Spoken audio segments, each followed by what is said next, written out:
A man discovers a giant high heel on a shoe rack. He's curious about who owns this shoe. After putting it on, the man instantly transforms into the shoe's owner. Now he has a curvy figure. Turns out this man has a special power. When he puts on someone's shoes, he becomes that person. Put on dress shoes, he turns into a rich man. Switch to another pair, he becomes a handsome old guy. If he accidentally puts on a dead person's shoes, this is what happens.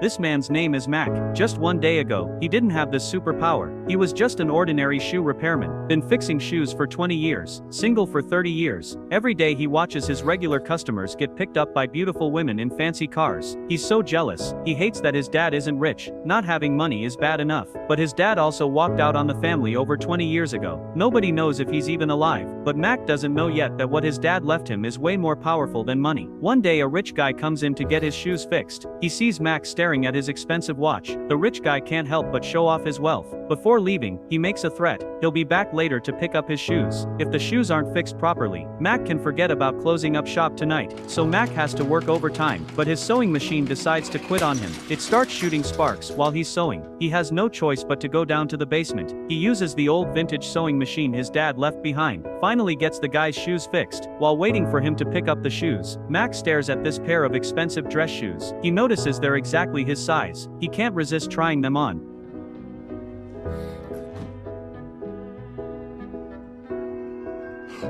He freaks out and quickly takes the shoes off, just to test it out. Mac puts the shoes back on. Sure enough, he transforms again. He walks over to the mirror to get a closer look. Even the guy's gold tooth is perfectly copied into his own mouth. Mac quickly figures out what's going on. It turns out that any shoes fixed by that old sewing machine gain magical powers. Put them on and you instantly become the shoe's owner. Mac grabs a few more pairs of shoes, and gets to work in the basement. After trying them on one by one, the miracle happens again and again. It's like opening mystery boxes. One pair of shoes, one face. He's having the time of his life. From now on, Mac's life becomes way more colorful. Almost every customer's shoes become Mac's toys. He even puts on a Chinese person's shoes, and goes to the plaza to do Tai Chi with the old ladies.